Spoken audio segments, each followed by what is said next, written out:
Alright, so before the video does start, a massive spoiler warning. We're going to be talking and showing clips from the new 7 movie. So if you haven't already watched it, we're going to basically spoil everything. If you don't really care about the movie, you don't want to watch it, but you want to see what's actually in the movie and what could possibly come to Grand Cross, then you can enjoy the video. It's not that deep, but I would recommend watching it. It's actually a really good movie. It's only 50 minutes long. You could do it in like an hour, literally. So let's just jump in.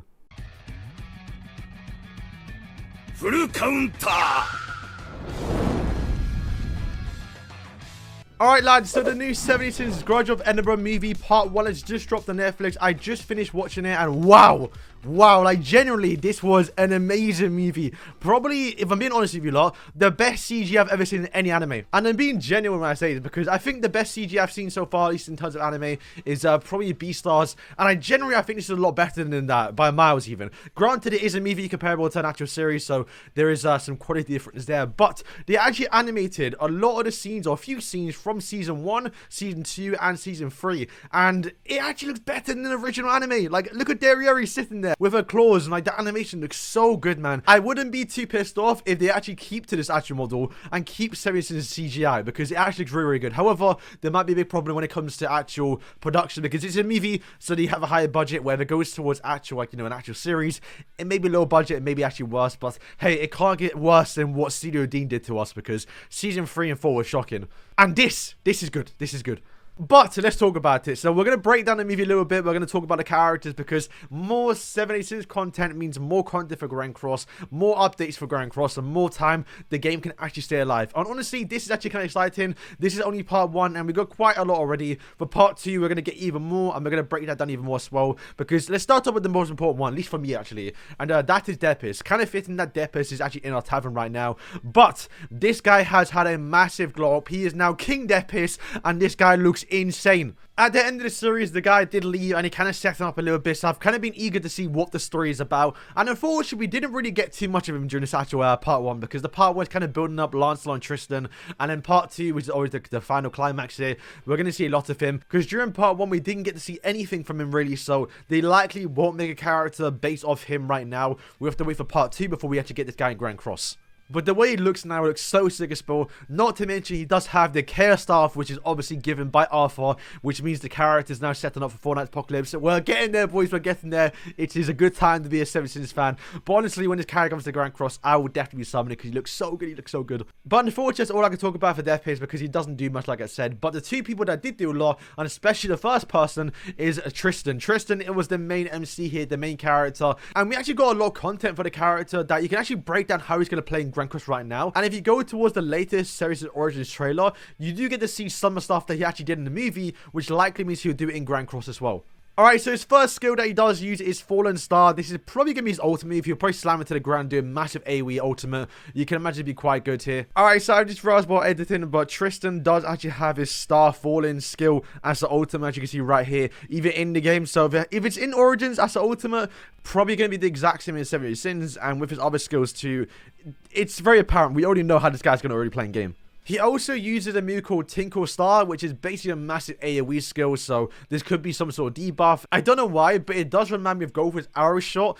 And granted, he was being trained by Gopher, but you never know, that might be a reference towards Gopher, so this could be some sort of debuff attack. And then his final skill that he would definitely have in a game, because he's still in Origins, is Starbreaker. He basically powers up his sword and gets a massive light sword, basically, and deals massive damage. He could make this an AoE skill and give him triple AoE if they wanted to, but it's likely to be a single target skill, because it's kind of like a flurry of attacks onto one person. And if we go towards the Series Origins trailer, you can see right now he has something similar. Now, we know already that Series Origins has taken a lot of the animations from Grand Cross, like you'll see right now when Gopher switches in. This is basically Gopher's Blackout, his actual debuff card on Blue Gopher. So similar even. But when he switches into Tristan, you can see right now he powers up his sword and gets his massive light sword. So this is kind of undeniable proof that when Tristan does come to the game, he's going to have this light sword basically attack. Tristan actually has learned, but didn't really master it, but you can do a full counter, so the character could have a full counter, but I feel like there's no point, like there's no absolute point. And the special thing about this character is that he will be a goddess and also demon. In Fortnite Apocalypse, the sequel to 70 Sins, they kind of set up the new generation of mixed breed characters, and it's kind of hinted towards it right now in the movie, where they're going to be mixed between fairies and humans. There's going to be goddesses and demons, and Tristan will be one of them. You can already have that in the game, so there's nothing really new at the moment. Sigurd obviously already is a human, but has the passive where he actually is a part of the demon clan too. So already we know for a fact when Tristan does come to the game, he will be a goddess and also a demon.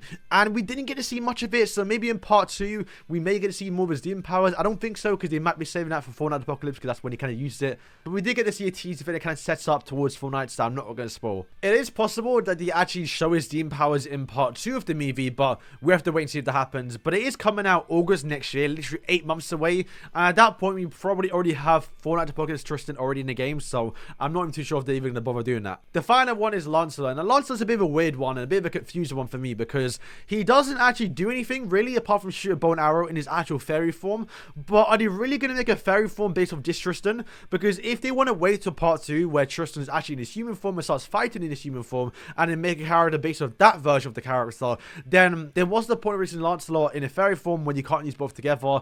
See, it doesn't really make too much sense here. But yeah, that was basically it for Lancelot. Lancelot doesn't even find his human form. We just saw him transform, so we have to probably wait for part 2. And if they really want to give a character based off the fairy Lancelot, then he could do that. But like I said, he doesn't do anything other than shoot arrows, which none of them will even name moves. They were nothing really important. They're probably going to skip out on him. So the likelihood of getting a character based off DeathPH and Lancelot are very, very likely. The chances are we're only going to get Tristan for like, the first collaboration with the movie. And then maybe when we get part 2 in 9 months' time, maybe we can get Lancelot in a game. Maybe we can DeathPH, because those are the characters I want to see personally. But we have to wait and see, because it's going to be a very long time. But I think I'll make do with Tristan, because he's still a cool character. But yeah, boys, that's basically it. Like I said, the movie was really good. There's a lot of teasers to what's to come. The big teaser that we got from the movie, if you haven't paid attention, if you're watching it, is that Diane was about to go see her kids, which is, you know, plural. There's more than one of them, which is definitely a big surprise, because even in the manga right now, we know what Bond's son looks like. We've seen it in the movie. We know what Medio's son look like. And the next one is obviously King and obviously Diane.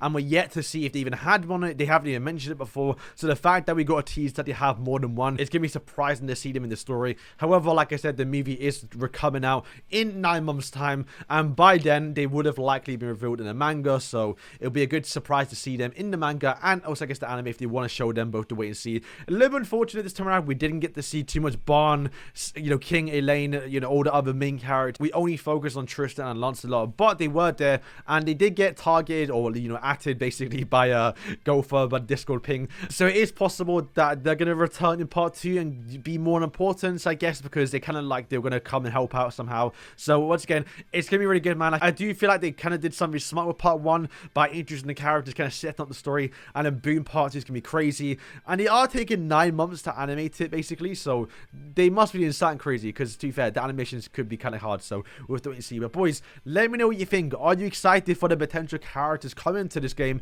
based off the new movie? And obviously this kind of the bridge between Fortnite and 007 Sins. So I feel like once we get Tristan, once we get Lancelot, that's when the floodgates open to getting, you know, Gawain. We start getting Donnie, Annie, we start getting Percival, we start getting all the crazy characters from the sequel, and the massive time skip that's going to happen in a few, I guess say a few years, but a few months time, you never know what's going to come. But yeah, KSR first of all, oh my days, it's going to be crazy. So let me know out of the 3 characters, Tristan, Lancelot, or DeathPH, who you're more excited for. I think DeathPH for me, because we know Tristan and Lancelot are going to be hype characters, but to get an old character that's not really that relevant, to get, you know, a good character like Greenmore, but maybe they release DeathPH and they nerf him because he's not a popular character, he might be too good. But yeah, boys, thank you for watching, and yeah, peace.